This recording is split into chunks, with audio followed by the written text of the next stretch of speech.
반갑습니다. 올바른 선생님 대표 캐서민입니다. 여러분, 제가 오늘은 어디 왔느냐? 바로 대구광역시 수성구 만촌동입니다. 영어 공부방이라 해서 찾아왔는데 간판이 없습니다. 인근에 영어 학원도 전혀 없습니다. 원래 만촌동은 학군이 뛰어나고 영어 학원이 많이 밀집되어 있는데 만촌동 중에서도 이 장소는 학원가가 있는 곳은 전혀 아닙니다. 이런 곳에서 공부방을 하시는 분들은 대부분 상당한 내공을 가지고 계신 분인데 어떤 내공을 가진 선생님께서 가르치고 있는지 확인해 보도록 하겠습니다. 가시죠. 여기 보시면 이제 학원이라 나와 있어야 되는데 전혀 없습니다. 여기도 원래 이 아파트에서 사업하고 계신 분들 이런 광고를 넣을 수가 있는데 여기에도 그런 부분들이 전혀 없고요. 간판도 광고도 없는 곳에서 과연 어떻게 학생들이 찾아와서 공부를 배우고 있을지 궁금하군요. SF 영어 아카데미 대구 본점. 자, 배를 눌러보도록 하겠습니다. 선생님 안녕하십니까? 안녕하세요. 네, 김희진 선생님 맞으시죠? 네, 맞아요. 아, 네. 이 슬리퍼 신으시면 돼요.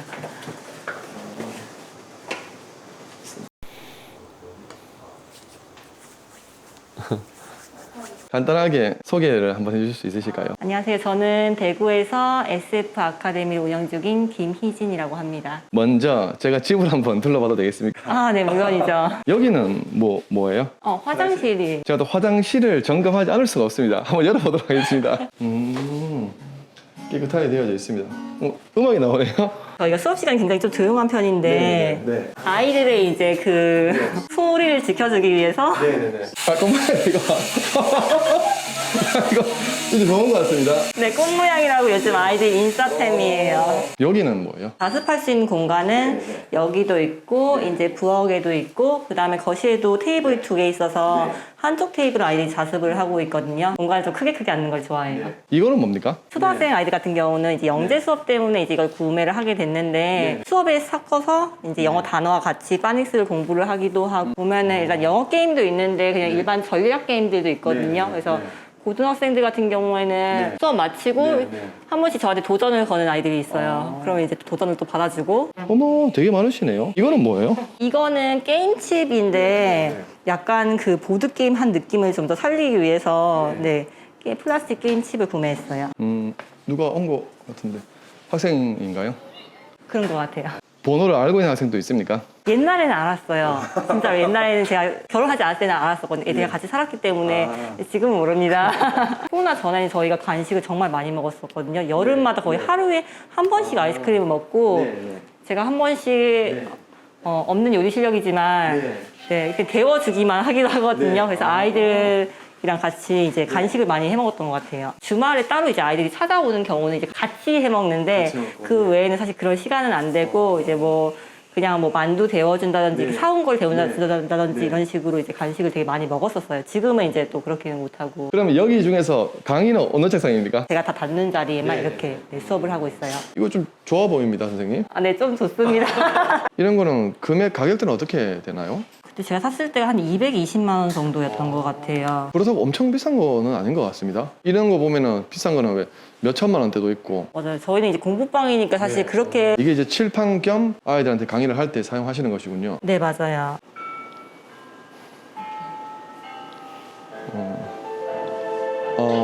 영어가 아닌 것 같습니다. 중국어 수업 시간에 쓰는 이제 PPT예요. 이거는 직접 만드신 거예요, 지금 이 뒤에 있는 거는요? 네네. 노래도 직접 넣고 안에 있는 글씨도 다 제가 이제 넣었거든요. 그래서 매번 좀 다른 느낌의 이제 PPT를 많이 만들려고 해요. 영어 선생님이십니다. 영어 선생님이신데 중국어도 같이 가르치시다 보니까 지금처럼 이렇게 중국어 자료도 직접 제작을 하셔가지고 운영을 하시는 것 같습니다. 그럼 여기 설명을 또 하시고 옆에서 봐주시기도 하시고. 네네, 맞아요. 여기 선생님께서 강의하시는 책들이 나와 있는 것 같습니다. 아이들 책도 지금 같이 이렇게 있거든요. 중국어도 있고 영어도 있고. 요거는 어디서 많이 보던 책입니다. 올바른 책이 있습니다. 예, 이런 점도 보완했으면 좋겠다. 이렇게 실시간으로 얘기를 하기를 좀 잘 얘기해야 되는 거 아닌가요? 아니면 있는 그대로 얘기해 주시면 됩니다. 이걸 생각보다 아이들이 많이 어려워했었어요, 서술형은. 그래서 객관식은 많이 활용을 했는데 서술형은 그것만큼 잘 활용을 하지 못했던 거 좀 어려워했었군요. 네, 맞아요. 모든 아이들이 다 풀 수 있는 책은 아니었다라는 거. 근데 객관식은 이제 대체로 애들이 거의 다 풀 수 있는 책이었다라는 거. 그 정도인 것 같고. 저는 이제 분석 노트도 사실 제가 그러니까 연구할 수 있는 시간을 굉장히 많이 줄여줘가지고 사실 굉장히 마음에 들었거든요. 요거는 이제 만화책도 조금 있는 것 같습니다. 보면은 중국어 만화책이고요. 여기는 이제 영어 만화책. 사실 이런 걸 꿈꿔왔었거든요. 아이들이 이제 좀 자연스럽게 영어를 접하고 중국어를 접하고. 선생님, 요거는 무엇입니까? 이건 중국어 AI인데 天猫精灵给我听音乐 굉장히 중국틱한 노래가 나오는데요. 이 아이가 저랑 대화도 주고받고 날씨도 알려주고 뭐 글도 읽어주고 그 다음에 이제 수업 끝났습니다. 일어날 시간이에요. 다 해주거든요. 제가 한번 불러볼까요? 네. 티머징잉. 이게 됐어요. 응답한 것이죠? 네. 괜찮네. 아니 절대 그렇지 않아요. 아이들이 많이 시도하는데 이제 이게 성공되는 아이들이 이제 쾌감 느끼죠. 저희 학원의 마스코트 기니피그예요. 기니피그. 무나요 혹시? 매일 물지 않아요. 천천히 나가셔야 돼요. 얘가 겁이 되게 많거든요. 천천히 나가셔야 되고 얘 이름이 마트거든요. 네, 이마트에서 사서 마트예요. 어떻게 공부방에서 이렇게 아이들을 데리고 실속 있게 하시는지 제가 오늘 낱낱이 물어보고 노하우를 한번 배워보도록 하겠습니다. 자기소개부터 한번 다시 부탁을 드려보도록 하겠습니다. 네, 안녕하세요. 저는 대구 수성구에서 SF 아카데미를 운영하고 있는 김희진이라고 합니다. 반갑습니다. 만촌동에 학원가가 원래 있는데 여기는 좀 벗어난 것 같아요. 네, 여기는 조금 애매한 지역이죠. 네. 주위에 아파트 단지도 사실 별로 없는 편이고 주위에 좀 붙어 있는 학교가 뭐 효목초등학교, 동부중학교, 멀리 좀 더 본다면은 동문고등학교, 중앙초등학교까지도 이제 여기 범위에 속할 수는 있는 것 같아요. 공부방을 운영하게 되신 계기는 어떻게 됩니까? 대학교를 이제 졸업을 했을 때 그때 제가 이제 호주 유학을 가고 싶었는데 근데 부모님께서 허락을 해주시지는 않으셨고 사실 그렇게 상황이 되지는 않았어요. 그랬는데 저는 이제 영어를 너무너무 공부를 하고 싶은 거예요. 그래서 이제 가장 빨리 영어를 공부할 수 있는 방법이 영어 선생님이 돼야겠다라고 생각을 해가지고 영어 선생님이 되는 길을 선택했습니다. 저도 영어 선생님을 처음에 시작을 할 때 이런 생각을 비슷하게 했던 것 같거든요. 영어 선생님 아르바이트를 하니까 이거 내가 돈을 받고 공부가 되네? 이런 생각이 되게 많이 들더란 말입니다. 공부방을 운영을 하시다 보면은 학원하고 좀 다를 텐데 장단점이 있다면? 적은 돈으로 이제 사업을 시작할 수 있다. 라는 것 같아요. 실제로 지금 저희 집 같은 경우도 제가 살고 있는 집이니까 따로 드는 돈이 별로 없는 것 같아요. 그리고 제가 여기 사업체 사장이 되어서 하고 싶은 방식대로 가르치고 애들한테 해주고 싶은 대로 다 해주고 마음껏 제 꿈을 펼칠 수 있다는 게 가장 큰 장점인 것 같아요. 그러면 단점이라면? 단점이라면은 이게 자기 사업이잖아요. 자면서도 공부방에 대해 생각을 하고 아이들이 뭘 좋아할까 어떻게 가르치면 아이들이 우와 재밌다 하면서 공부를 하지 이거를 늘 생각하다 보니까 에너지 소모가 굉장히 큰 편이고 집에서 아마 공부방 하시는 분들은 다 이해하실 텐데 직장이 집이랑 같잖아요. 그러면은 사실 집에서 이렇게 쉴 때 쉰다라는 기분이 하나도 안 들어요. 그리고 아이들의 학교가 너무너무 다양한 거죠. 그래서 한 번 제가 세봤는데 뭔가 10개가 넘는 거예요. 그러면은 이게 혼자 감당하기 좀 힘든 경우가 좀 있죠. 항상 25명에서 30명 사이에 있었던 것 같거든요. 초등학생 같은 경우는 15만 원. 그다음에 중학생 같은 경우는 25만 원. 고등학생 같은 경우는 30만 원. 그다음에 고3 같은 경우는 40만 원을 받고 있어요. 그러면 초, 중, 고 그리고 이제 중국어가 있기 때문에 대학교 직장인이 되어 있습니다. 공부방으로 등록되어 있기 때문에 수강료에 그 제한이 없는 걸로 제가 알고 있는데 맞습니까? 거기 가서 본인이 이제 1시간당 얼마를 받는다라고 이제 그걸 계산해서 적기만 하면 돼요. 저는 그게 이제 가장 좋은 장점이 아닌가. 학원을 이제 하시게 되면은 지금 대구 수성구는 아마 분당 뭐 100원인가 200원인가 분당까지 계산하는구나. 그렇게 해서 이제 하기 때문에 아이들이 거기 수강료를 40만 원을 냈다. 그러면 그 분에 맞춰서 몇 시간의 수업이 나와야 되는 것이죠. 실례지만 아파트 대출은 얼만큼 나가는지 물어봐도 괜찮을까요? 한 달에 30만 원 정도 내고 있어요. 그러면은 고정 비용이라고 한다면 선생님 거주하시는 이 집 대출금 30만 원 정도가 있고 그 다음에 뭐 세금 뭐 전기세, 뭐 물세 이런 거 정도가 나가실 것이고 맞아요. 그리고 아이들 20-30명에서 나오는 수강료를 대략적으로 종합한다면 약 어느 정도? 어디까지 솔직하게 말씀드려야 되나요? 뭐 어바웃이라도 괜찮습니다. 매출이라고 할까요? 어느 정도 수강료가 들어오는지 궁금합니다. 네, 800만 원 가까이 버는 것 같습니다. 이게 이제 이렇게만 들으시면은 들으시는 분들은 야, 저거 돈이 정말 많이 되는 그런 사업이다. 이렇게만 얘기할 수 있을 것 같은데 저는 압니다. 저도 이제 공부방 과외 선생님 처음 해봤기 때문에 일하시는 시간이 결코 적지는 않을 것 같습니다. 중국어 수업이 없는 경우는 5시간 정도, 그다음에 중국어 수업이 있는 경우는 뭐 8시간, 뭐 7시간 이렇게 수업을 하는 것 같아요. 수업 시간이 많습니다. 수업 시간은 그 정도인 것 같고, 하지만 이제 수업 시간 외에 준비하는 시간이 하루 종일 하고 있다고. 여러분 이렇게 이제 스케줄러가 있습니다. 일요일은 확실히 쉬는 네, 날이 쉬는 많고요. 날이시고요. 토요일은 이제 외국 학생이 있기 때문에 또 직장인들이 있기 때문에 토요일 오전에만 중국어 수업이 있고 나머지는 수업이 없습니다. 여기 이제 적지 않으신 것은 이게 몇 년째 고정적으로 진행하시는 아이들과 이렇게 오래 한 시간만큼 예. 똑같은 시간표이기 때문에. 그러면 이제 월, 화, 수, 목, 금, 토까지 이제 근무를 하신다 이렇게 네, 맞아요. 그 이제 일요일은 공식적으로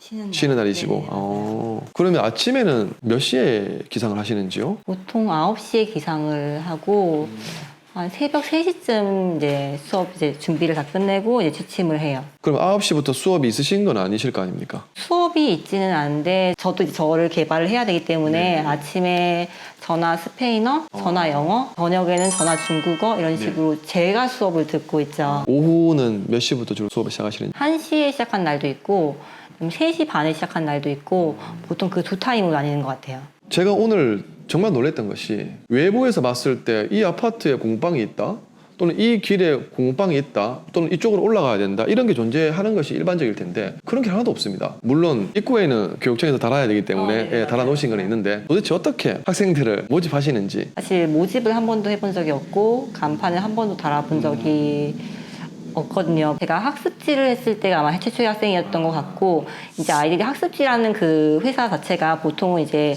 초등학생 저학년 위주잖아요. 아이들이 고등학생 됐을 때는 이제 이미 재학생이 되었었죠. 왜냐하면 학습지에서는 더 이상 받아줄 수가 없기 때문에 그렇게 이제 시작이 됐던 것 같아요. 사실 제가 광고를 하진 않지만 학부모님들이 사실 얘기를 다 해주세요. 그분들이 얘기를 하시는 거죠. 우리 선생님 엄청 성실하시고 우리 애가 정말 선생님을 좋아하고 좀 숙제가 덜 돼 있으면 선생님이 또 불러서 또 챙기시고 그분들이 소개를 통해서 여기로 왔을 때는 그때는 이제 이미 다 영업을 받으신 후에 오신 거고 여기 아이들이 많이 왔다 갔다 하다 보니까 이제 학부모님들이 따라서 오세요. 이런 식으로 많이 오시더라고요. 한 번 오는 학생들이 나가지 않고 오랫동안 다닌다고 네, 제가 맞습니다. 들었습니다. 최고 오래 있던 학생은 몇 년입니까? 12년째 다니고 있는데 그런 아이들이 꽤 많이 있어요. 선생님 12년이라시면은 아이들이 보통 10대일 텐데 인생의 거의 대부분의 네, 시간을 반 이상이라고 단지 들어온 날짜만 다를 뿐이지 이렇게 그냥 쭉 이렇게 가요. 수강생이 이탈을 하고 학원을 바꾸고 할 텐데 그런 경우는 어느 정도 됩니까? 아예 없다라고 말씀드릴 수는 없을 것 같아요. 작년, 재작년에 그만둔 학생이 없었던 걸로 제 기억이 나거든요. 평균적으로 봤을 때는 한 1년에 한 명 정도 이제 그만둔 학생이 있을까. 야, 그래도 수강생이 한 20, 30명 정도 되시는데 연간 1명 정도의 이탈생. 그럼 보통 기본 한 3, 4년은 일반적으로 있는 것이겠군요? 3, 4년이면 저희 공부방에서는 신입생. 그래서 다른 학생들한테 이제 이렇게 네, 안녕하세요. 인사해야 되는. 명함도 못 꺼내는 그런 그럼요. 느낌이네요. 선생님께서 또 잘하시는 것이 중국어시다 보니까 영어 수강생이 중국어 수강생으로 계속 이어지는 형태입니다. 전화 중국어, 전화 영어, 전화 스페인어 이렇게 하잖아요. 그러니까 언어에 대한 열정이 있다 보니까 그 열정이 전염되더라고요. 그러니까 이제는 아이들이 당연히 스페인어를 배워야 된다. 중국어를 배워야 된다. 그냥 똑같이 저를 따라하는 거죠. 그렇게 오랫동안 아이들이 선생님을 의지하고 믿고 따르는 데는 저는 필히 희진 선생님만의 어떤 이유가 있을 거라고 저는 생각을 합니다. 한마디로 하신다면 한마디로 한다면은 진심이라고 얘기할 수 있을 것 같아요. 아이들도 저를 좋아해주고 저도 아이들을 너무너무 좋아하고 그러면은 뭐 어떻게 좋아하시는지 아이들이 하고 싶어 하는 그런 환경을 다 만들어주고 싶어요. 아이들은 보통 인싸템, 이런 신박한 아이템을 좋아하니까 아이들이 좋아하는 아이템에 늘 관심이 있어요. 내가 이런 걸 쓰면 아이들이 좀 관심을 가질까? 뭐 집어지는 펜을 쓰면 애들이 선생님 이거 어디서 샀어요? 관심 있어요. 막 이렇게. 저는 쉴 때 항상 네이버에 신박한 아이템 이렇게 쳐보거든요. 준비하시는 아이템들도 물론 중요하겠지만 본질적인 것은 선생님의 신뢰를 하는 것일 텐데 좀 구체적으로 설명을 해주신다면 어떻게 아이들의 신뢰를 얻고 잘 지낼 수가 있는지요? 그게 방법이라기보다는 사실 너무너무 자연스럽게 된 거라서 있어서 수업에 대해서도 이제 완벽하게 제가 준비를 하는 편이고 저는 늘 아이들한테 수업 끝나고 전화해서 오늘 수업 어땠어? 선생님 PPT가 노래가 좋았어요. 그럼 제가 또 노래도 하루 종일 찾지 않겠어요? 네. PPT 배경이 좋았어요. 아 그래? 그럼 또 PPT 배경을 하루 종일 찾는 거죠. 선생님 가르치는 방식이 좀 너무너무 신박했어요. 그럼 이제 또 그쪽 연구를 하는 거예요. 직접 물어보고 이제 아이들이 선생님 어떤 거는 좋았고 네. 막 이건 좀 어려웠고 예. 수업 시간 외에 이제 아이들과 이제 뭐 요새 뭐 힘들지 않니? 네. 공부는 조금 공부 양은 좀 괜찮니? 네. 뭐 어떤 게 불편하니? 이렇게 굉장히 세세하게 되게 많이 이제 물어보는 편이에요. 친한 친구니까 자주 연락을 하고 같이 국내 여행도 가고 뭐 아파트 빌려서 네. 1박 2일로 이제 우리끼리 놀고 그다음에 뭐 코로나 전에는 네. 방학 때마다 뭐 싱가포르, 일본, 터키, 중국, 대만 이렇게 갔었거든요. 그게 아이들이랑 같이 간다는 말씀이시죠? 맞아. 사실 그렇게 학부모님도 같이 가시는 건가요? 학부모님은 가시지 않으시고 제가 만약에 너무너무 힘들면은 저희 아이들 중에서도 12년 차 아이들이 있잖아요. 네. 그 아이들 리더를 맡아요. 그래서 네. 이제 조를 짜가지고 네가 3명 얘를 맡고 네가 얘를 맡고 네가 얘를 맡고 내가 얘를 맡고 그러니까 굉장히 체계적이고 무서운 조직입니다.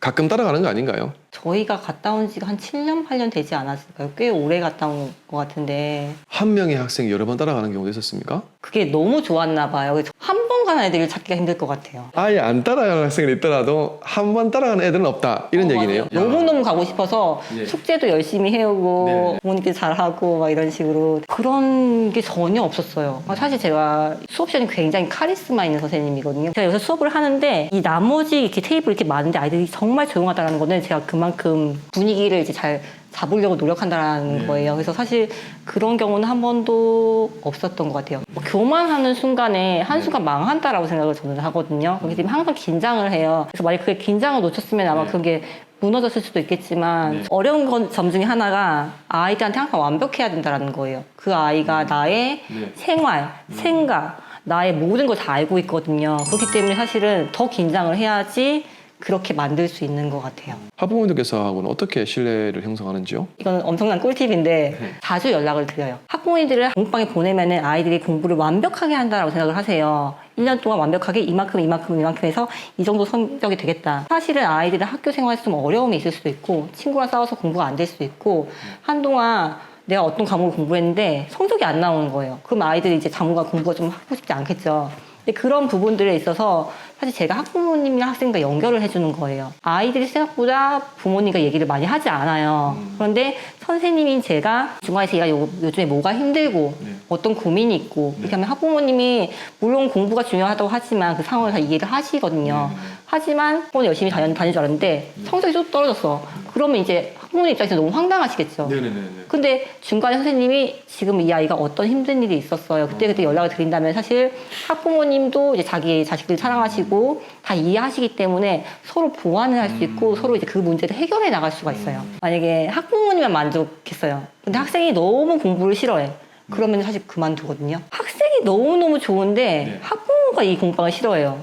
그럼 또 그만둬요. 그렇죠. 사실은 저희 고객님과 저희 학부모님들께 다 상담을 해야 되는 거죠, 사실은. 아이들이 고민을 딱 얘기했는데 부모님한테 다 얘기할 수는 또 없을 순간이 생기실 텐데 저는 철저히 지켜줘야 된다고 생각을 해요. 그거는 왜냐면 신뢰가 깨지거든요. 그리고 그거는 학생한테도 너무 중요한 거고 학부모 입장에서 너무너무 중요한 거라서 저는 관계를 지켜드립니다. 공부방 교습소를 하시는 분께 또는 이제 하려고 하시는 분께 조언을 주신다면 안정적으로 가고 싶으시다면은 과외부터 시작을 해서 수업이 많아지면 그때 공부방으로 이제 바꾸라고 이제 조언을 드리고 싶어요. 작은 시행착오를 다 겪으면서 가시면은 오히려 나중에 좀 공부방이 커졌을 때 이제 큰 시행착오를 겪지 않아도 될 것 같아요. 우리 희진 선생님의 최종 목표 꿈은 무엇입니까? 일단 올해 안으로 월 1,000만 원 목표가 있고요. 장기적으로 봤을 때는 전 세계적으로 이제 학원 체인점을 내고 싶습니다. 꿈이 원대하십니다. 자, 지금까지 대구 수성구 만촌동에서 공부방을 하고 계신